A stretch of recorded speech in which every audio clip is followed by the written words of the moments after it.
જૂનાગઢ જિલ્લાના માંગરોળ ગેડ પંથકના ગામોમાં વિકાસ કામોની શરૂઆત સાથે જ ગડબડના આક્ષેપો સામે આવ્યા છે। કામ શરૂ થતાં જ ગુણવત્તા અંગે પ્રશ્નો ઊભા થયા છે, જેને લઈ સ્થાનિક સ્તરે ચિંતા ફેલાઈ છે। કોન્ટ્રાક્ટરની બેદરકારીના કારણે લોકોને નુકસાની વેઠવાનો વારો આવશે તેમ માનવામાં આવે છે।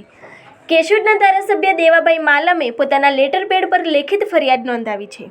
ફરિયાદમાં જણાવાયું છે કે નદી સફાઈ અને ઝાડ કાપવાના કામમાં ગંભીર બેદરકારી થઈ રહી છે। કપાયેલા ઝાડનો યોગ્ય નિકાલ કરવા બદલે તે જ નદીમાં નાખવામાં આવી રહ્યા હોવાના આક્ષેપો થયા છે। આ સાથે કામની ગુણવત્તા પર પણ સવાલ ઉઠ્યા છે। લોટ પાણીને લાકડા જેવો ઘાટ જેવી સ્થિતિ ઊભી થતાં કામની કામગીરી પર શંકા વ્યક્ત કરવામાં આવી છે।